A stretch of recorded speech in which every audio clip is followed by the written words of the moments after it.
It's a great honour to welcome Anthony to Grandstand AFL. Cooter, good evening. Jared, Pargo, how are we? How's it all settled? How's it feel to be a Hall of Famer? Unbelievable. I don't know if it's really sunk in yet, but what an honour, obviously to receive that letter number one and then to be inducted Wednesday night. I've just been overflown with just incredible messages from so many friends and people I haven't spoken to in the past for a long time, and it's just been unbelievable. I feel as though I'm back playing again, when everyone's there, and now with social media and Facebook and Instagram and Twitter, I can't keep up with it all. What was the night itself like, surrounded by so many greats throughout the generations? I think that's what blew me away, Jared, to go there. I always knew it was going to be a special night, but when you see some of the all-time greats there, so we talk about the elite of the competition, so thousands of players going through the system, and then to have this elite group there, the Hall of Fame, to me it was just an unbelievable feeling, knowing from where I came from as a young kid to where I ended up as a footballer. And as I said on the night, I would have been honoured just to have played one game representing the mighty Carlton Football Club, but to get through so many seasons and now be acknowledged and recognised as a Hall of Famer, it's just almost surreal for me. I've got a very proud friend and mentor here. And I don't, knowing you, you wouldn't have even thought about it, would you? You wouldn't have even considered that that was something which was likely to be bestowed on you? Would that be fair comment? Came as an absolute surprise? Throughout my career, do you mean, Parker? Or even after your career and thinking about it, knowing that the Hall of Fame is available to great players. But I think I know you well enough, your personality, you wouldn't have even rated yourself inwardly as being someone who's going to step into the Hall of Fame at this stage.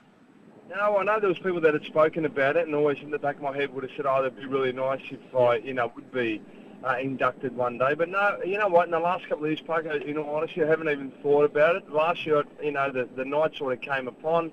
I didn't even know who was there. People would text me, are you in? I'm thinking, in what? And then, obviously it wasn't me last year. So, yeah, I didn't think about it, and not for 1 second did I think this year I would have been inducted also, It was an interesting, in reading your book, Anthony, I think I rang after about chapter 3 and I said, you've absolutely crucified me here.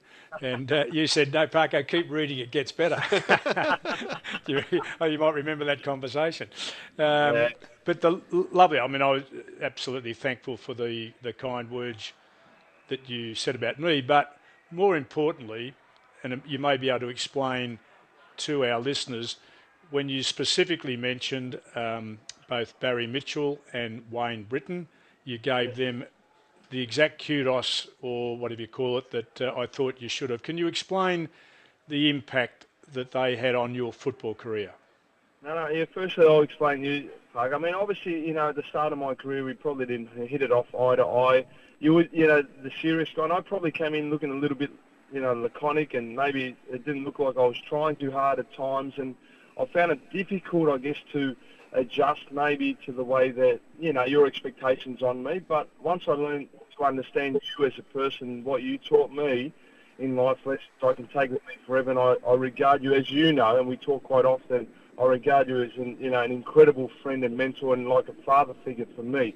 So for you, it may not have started well. Once I got to understand you and the person you were deep within yourself, then, you mean the world to me. And look, Barry Mitchell and Wayne Britton were just incredible mentors. I think Wayne Britton understood me and Barry Mitchell understood me in the way that I could play, and really just grabbed me in the way that I needed to and taught me little things about footy that I never thought of previously. And to that, I'm forever indebted to them, and still to this day, I speak to Barry quite a bit, and which I'll be honest, I've lost a little bit of contact with him. I tried a couple of times, and I'm not sure what he's doing, but, those two guys there, it's just something inside of me that, I can... every time I think of them, they put a smile on my face and think of the times that we had together as friends, but them to me as mentors and coaches at our wonderful football club. Shall we play a little bit of relationship counselling here? David, did he confound you more than maybe any other footballer about where to play Cooter? That's a fair question, Jared. I think, Cooter, I thought of you as an athlete who was playing football and not a basic football at the start. I think I drove you mad. We put you, if my memory serves me right, we probably put you at centre half back to run round on very good players who take you the ball. We'd put you in the middle where the ball was and you're a great extractor and that, and then we'd put you up forward and bomb the ball on your head, and you were unbelievably good at getting it there. And then somebody, and I don't think it was me, but somebody had the genius of putting you on the wing, and you became our outlet player. We could confidently go to you under pressure, always in the back line. I think I remember against West Coast at Princes Park one day, you're taking 17 or 18 marks on the wing, and there was a stage where you then learnt to play the game. Is that a fair comment? It was the athlete playing footy, and then the footballer evolved. Yeah, that was probably your perception and a lot of others too, Parker. Now, remember, I started the game at the age of 8, and I played under 15, represented Victoria, played 2 years under 15s at Carlton scholarship team, and then represented Victoria. I played 2 years under 19s at Carlton, played in the Till Cup, made the All-Australian. So I felt as though I came in as a footballer, but the perception was maybe I was more of an athlete. Now, I came from a position of playing ruck and in the forward line, and I came to Carlton playing in defence, and in 1992 I was at full back that year there to win the reserves best at first at full back. And, by the time I was playing senior footy, I was playing at half forward flank, on and off the bench, and I was, I guess, a little bit of a confidence player. And I can recall one game I literally ran on for a minute, and you sent the runner out and said, Parker wants to know if you actually want to play today. And I turned around and thought, what do I need to do to please him? But look, then when you played me on the wing, I felt as though I had that freedom in the way that I could play footy. And from that day onwards, I never looked back. And you played me in the way that, I'm always forever grateful for. And just let me play footy. I think when I felt a little bit strangled and unsure of, because I'd like to listen to the coach and I just wanted to always please them, that I couldn't get the best out of myself. But you did quite often play me on plays in a tagging role too, which taught me also a lot about the game, yes. Describe Kouta for me, David, when he was in full flight for you. What could he do for you? Well, at his side, it was just, when you think you're 4.5 or 5, Anthony? 6'3", with an athlete who was a Victorian high jump champion, who could run hurdles over 110 as quick as anybody else. He had the agility of a Jimmy Buckley at that size and shape.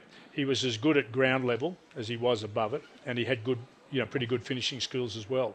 So he had the capacity to do any role. And I think we might have got confused in the start, and I think Anthony's saying we never felt that he had a spot in the team that was his to go out and express himself and play. And it wasn't until somebody decided that if we put him on the wing that he could do that, and he showed he could go back and forward in the air and on the ground, and became one of the best in a time when we had the best midfield with Madden, Ratton, Williams, Brown. They keep coming out, Kouta people in the middle. We dominated midfield clearances like no other team in the history of the game up until that point had done. And what people forget, that Anthony himself was an unbelievably good at winning. He put the hand over the top of the ball, the one hand. He could push players away and make his own space with the other hand, and he had the capacity to lift the ball then above everybody else and flip the hands out. People forget what a great handball he was to start the clearances from centre bounces. So he when he was up and going, he was the full package. And I've heard players that played against him had absolute nightmares as to how they were going to deal with him in all the aspects: ground, speed over the ground, aerial ability to go up, strength like very few players had core strength in those days. So he became an absolute, Ordonis, in the sense that people didn't know how to handle Anthony. He went from being one that we weren't sure where to play him to opposition not knowing what to do about him. Okay, so that's David on Anthony in full flight. Anthony, what about David in full flight?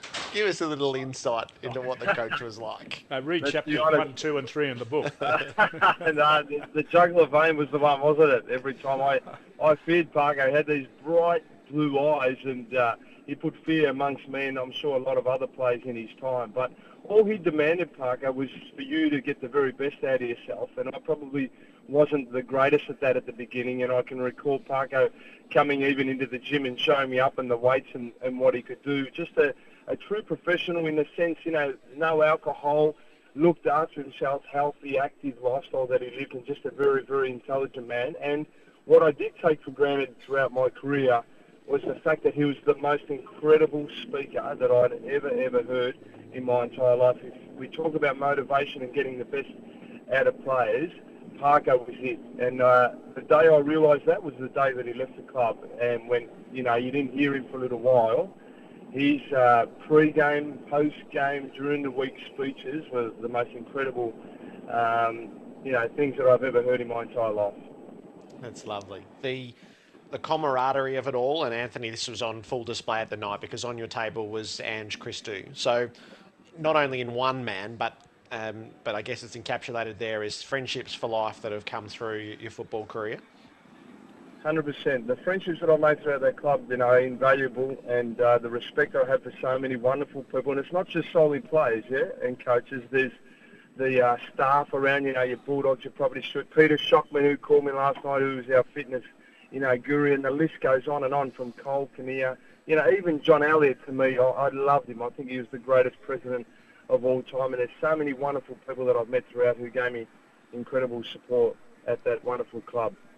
So, David, when one of your old players goes into the Hall of Fame, what's the sense of pride like? I'm not sure that I've had too many, to be truthful, but it was super for me last night because I understand, and I haven't stayed close to all that many of my players, to be truthful. They got on and lived their lives without me. But Anthony and I, for whatever reason, I'm very thankful for the friendship that we have, and we share regularly discussions. They're life discussions about his work and family and friendships and his travel and all that sort of stuff. And that's very significant. So I got pretty emotional last night, I must admit, and to have Anthony speak on my behalf in that manner, I don't think anybody's ever done that before publicly. It was pretty meaningful for me, I can tell you. Yep, I can tell. So, Anthony, as we finish up, do you feel like that rounds out your whole football experience from when you started as a kid against your parents' best wishes to where you are now?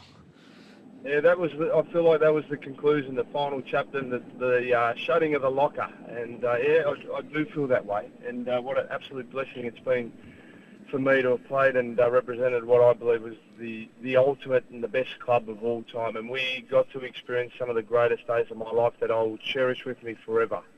One last one. If you had to nominate the 95 flag or the 99 preliminary final, Anthony, that would be very difficult. Which would you go for? Oh, no, that's not difficult. The 95 premiership by far. And that was the absolute ultimate of my entire life, to win that premiership with all those players and everyone that we represented at that year. To go through that year only losing 2 games, mate, you could not have even dreamt of that. But that feeling there and what we took with us for the next 4 or 5 weeks afterwards, you felt like you were on top of the world. Fantastic. We were blessed to see you play, Anthony. Congratulations, and thanks for sharing a bit of time with David Parkin tonight. Thanks, pleasure. mate. Always good to chat to you, Parker, and good on you, Jared. Thanks, mate. Anthony Koutoufides with us on Grandstand AFL.